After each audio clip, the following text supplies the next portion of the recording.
இங்கே பாருங்க, இந்த தொக்கு மீன் எப்படி ரெடியாக இருக்குன்னு பாருங்கள். அவ்வளோ சூப்பராக ரெடி ஆகிட்டுங்க, பயங்கரமாக ரெடியாக இருக்கு பாருங்க. எவ்வளோ அருமையாக அப்படியே எண்ணெய் பிரிஞ்சு சூப்பராக இருக்குது. உறவுகளுக்கு வணக்கம். இன்றைக்கி நம்மளுடைய கேப்சிகம் ஃபுட் சேனலில் நம்ம பார்க்க போகிறது தொக்கு மீன் வறுவல். வாங்க இது எப்படி செய்யலாங்கிறத பார்க்கலாம். அதுக்கு முன்னாடி புதுசாக நம்ம சேனலை சப்ஸ்கிரைப் பண்ணுங்கள், லைக் பண்ணுங்கள், ஷேர் பண்ணுங்கள், சப்ஸ்கிரைப் பண்ணுங்கள். பாத்திரம் வச்சாச்சு. இப்போ நம்ம எண்ணெய் ஊற்றலாம். அதுக்கு முன்னாடி இந்த தொக்கு மீனுக்கு தேவையான பொருட்களை பார்த்துடலாம். இந்த தொக்கு மீனுக்கு தேவையான பொருட்களை பார்த்தோன்னா, ஒரு 10 சங்கரா மீன் நல்லா க்ளீன் பண்ணி வச்சுருக்கேன். சின்ன சின்ன சங்கரா மீன் தான். 1/4 கிலோ தக்காளி, நல்லா பழுத்த தக்காளி எடுத்துங்க. 5 பூண்டு பல் இடித்து வச்சுருக்கேன். 1/4 ஸ்பூன் சோம்பு இடித்து வச்சுருக்கேன். பாருங்க, நல்லா இடித்து வச்சுங்க. 1/2 ஸ்பூன் தனி மிளகாய்த்தூள், 1 ஸ்பூன் குழம்பு மிளகாய்த்தூள். நீங்கள் 1/2 ஸ்பூன் கூட போட்டுங்க, உங்களுக்கு காரம் ஜாஸ்தியாக வேணும்னா 1 ஸ்பூனை போட்டுங்க. தேவையான அளவுக்கு எண்ணெய், தேவையான அளவுக்கு உப்பு. மறுபடியும் எல்லா பொருளையும் பார்த்துடலாம். தக்காளி, பூண்டு, சோம்புத்தூள், தனி மிளகாத்தூள், குழம்பு மிளகாத்தூள், எண்ணெய், மீன், உப்பு. எண்ணெய் ஊற்றிக்கிறோம். எண்ணெய் கொஞ்சம் தாராளமாக ஊற்றிங்க. தக்காளி தண்ணியில் வேகக்கூடாதுங்கிறதுனால எண்ணெய் கொஞ்சம் தாராளமாக ஊற்றிருங்க. அடுத்தது சோம்புத்தூள்,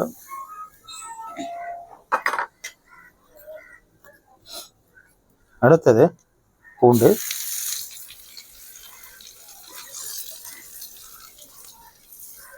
அடுத்து நம்ம போட போகிறது தக்காளி.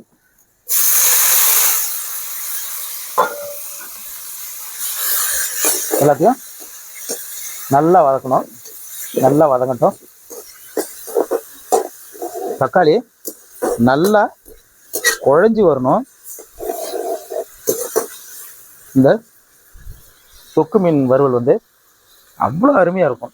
அதாவது யதார்த்தமாக ஒரு நாள் நான் சும்மா யோசனை பண்ணிவிட்டு இந்த மாதிரி செஞ்சு சாப்பிடும்போது செம்ம ருசியாக இருந்துச்சு. அதாவது மீன் வறுக்கிறதோட இப்படிலாம் செஞ்சு சாப்பிடும்பொழுது அவ்வளோ ருசியாக இருக்கும்.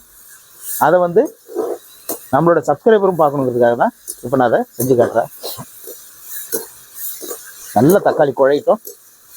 இந்த மாதிரி தக்காளிலாம் வேக வைக்கும் போதே எப்போதும் சொல்கிறது தான், சரியாக வேகலைன்னா கொஞ்சோண்டு உப்பு போட்டுங்க. சருன்னு வேக ஆரம்பிச்சிடும். நான் உப்பு போட்டிருக்கேன். பாருங்கள், இந்த கொஞ்ச நேரத்தில் அது குழைய ஆரம்பிச்சிடும். தக்காளி நல்லா குழஞ்சிக்கிட்டு இருக்கு. இந்த நேரத்தில் நம்ம தனி மிளகாத்தூள் போட்டுக்கலாம். தனி மிளகாத்தூள் நல்ல கலரை கொடுக்கும். அதுக்காக தான் நம்ம அதை பயன்படுத்துகிறோம்.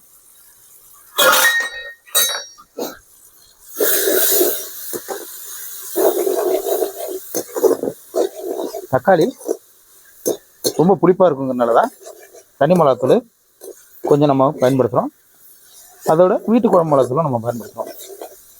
ஏன்னா ஓவர் புளிப்பாக இருக்கும். இப்போ அந்த காரம் போட்டோடனே நல்ல காரஞ்சாரமாக இருக்கும். அதுக்காக தான் நம்ம தனி மிளகாத்தூள் பயன்படுத்துகிறோம்.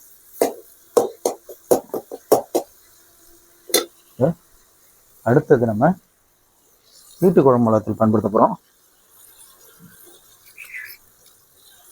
1 ஸ்பூனு வீட்டு குழம்பு மிளகாத்தூள். இது நம்ம நல்லா பச்சை வாசனை போகிற அளவுக்கு வதக்கணும்.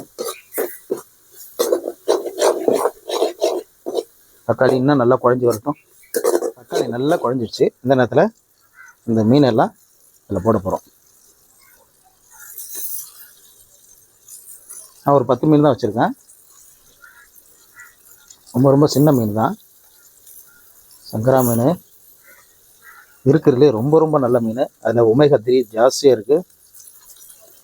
எல்லாருக்கும் ரொம்ப பிடிக்கும். அவ்வளோ அருமையான மீன் இது.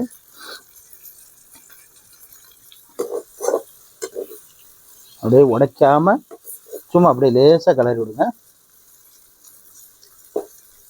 மீன் உடஞ்சிடக்கூடாது. இப்போ தேவையான அளவுக்கு உப்பு போட்டுக்கலாம். ஏற்கனவே கொஞ்சம் தக்காளி வதக்கும் போது உப்பு போட்டுக்கோங்க இல்லைங்களா? இப்போ கொஞ்சம் உப்பு போட்டுங்க. உப்பு போட்டுக்கிட்டு லேசாக அப்படியே தண்ணியை தெளித்து விட்டுங்க.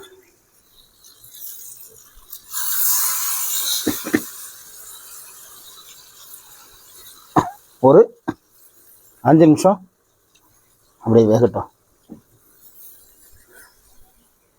நல்லா கிளறி விடணும்.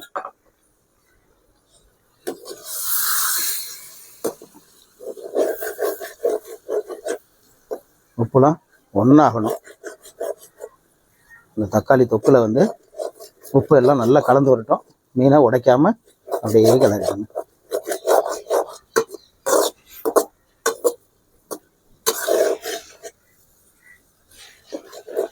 அருமையான தக்காளி தொக்குங்க இது. இந்த தக்காளி தொக்குல நம்ம மீனை போட்டு அப்படியே வேக வைக்க போகிறோம். இதுதான்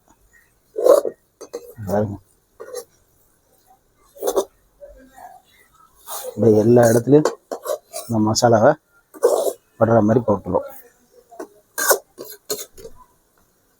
அப்படியே ஒரு 5 நிமிஷம் வேகட்டும்.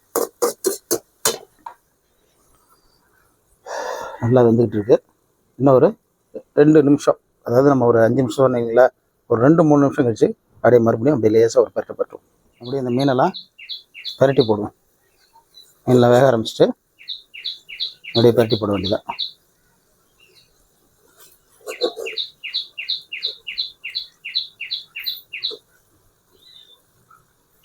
இப்போ நம்ம இறக்கி வச்சிடலாம். எண்ணெய்லாம் நல்லா பிரிஞ்சு வந்துட்டு இப்போ நம்ம இறக்கி அதை வேற ஒரு இது பண்ணுவோம். அதாவது என்னென்னா தோசைகளை வச்சு வறுக்க போகிறோம். நம்ம இப்படியே கூட இந்த தொக்கை, அதாவது இந்த மீன் தொக்கை நம்ம இப்படி கூட சாப்பிட்லாம். அவ்வளோ டேஸ்ட்டாக புளிப்பாக காரஞ்சாரமாக இருக்கும். இதை நம்ம வந்து தோசைக்கல்ல வச்சு இப்போ ஃப்ரை பண்ண போகிறோம். இல்லை கொஞ்சமாக நம்ம எண்ணெய் ஊற்றிக்கலாம். கொஞ்சமாக எண்ணெய் ஊற்றிக்கிட்டு எண்ணெய் சூடான பிறகு இந்த மீன் தொக்கு செஞ்சு வச்சுருக்கோம் இல்லைங்களா, தொக்கு மீன், இதை அப்படியே நம்ம இந்த தோசைக்கல்ல போட்டு ஃப்ரை பண்ணி எடுக்க போகிறோம். செம்ம டேஸ்ட்டாக இருக்குங்க. அப்படியே நாக்கில் தேன் ஊறும் இதை சாப்பிடும்பொழுது. தோசைகள் சூடாயிடுச்சு. இப்போ நம்ம அப்படியே போட்டு எடுக்க போகிறோம்.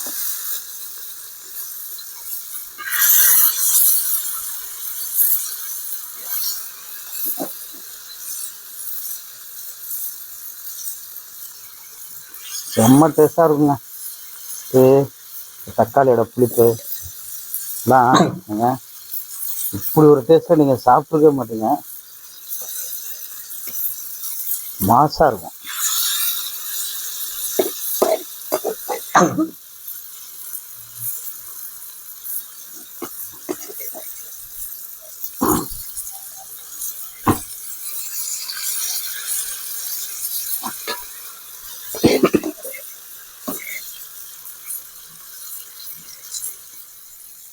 அப்படியே நம்ம பரட்டி விடுவோம்.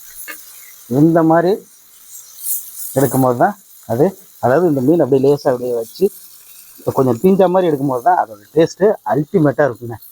அதனால தான் நம்ம இப்படி எடுத்துருக்கோம். வந்துருச்சு, நம்ம எடுக்க ஆரம்பிச்சிடலாம்.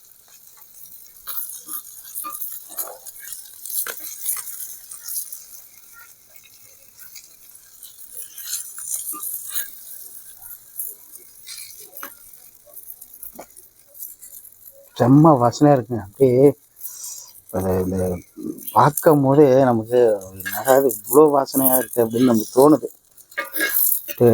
நாக்கில் எச்சி ஊறுதுங்க. அடுத்த செட்டை போட்டு அதேமாரி எடுத்துடலாம். இன்னொரு செட்டு இந்த அளவுக்கு தான் இருந்துச்சு. நம்ம இந்த ஒரு 3 மினிட் தான், அதையும் போட்டு நம்ம அதை டேஸ்ட் பார்க்கலாம். அதாவது மீந்த தொக்கை அப்படி மேலே வச்சுருக்கேன். இது நம்ம இதோட கூட அப்படியே சேர்த்து சாப்பிட்லாம். நான் இந்த தொக்கை சாப்பாட்டில் போட்டு சாப்பிட போகிறேன். செம்ம டேஸ்ட்டாக இருக்குங்க. அப்படியே செம்ம வாசனையாக இருக்கும். நல்லா ஒரு மீனை வச்சு இது அப்படியே அந்த சத்தியை எல்லாம் கொஞ்சம் பெரட்டி தான் வச்சுருக்கேன்.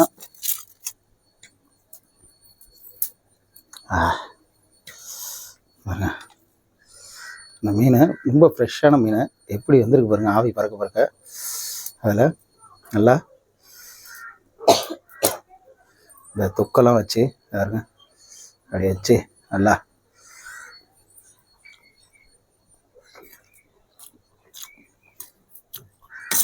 அட போங்கடா.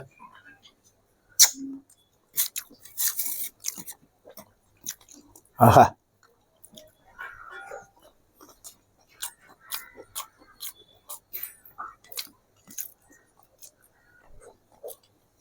நாம தான் பாராட்டினோம். அல்டிமேட்டுங்க. ஐயோ எல்லாம் இந்த தக்காளி புளிப்பு பூண்டோட வாசனை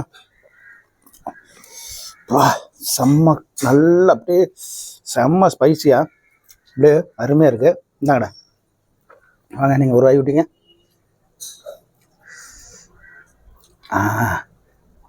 எங்கள் பாப்பா இந்த மீனே சாப்பிடாது, ஆனால் இப்படி வச்சு கொடுத்தனே செமத்தியாக சாப்பிடுது.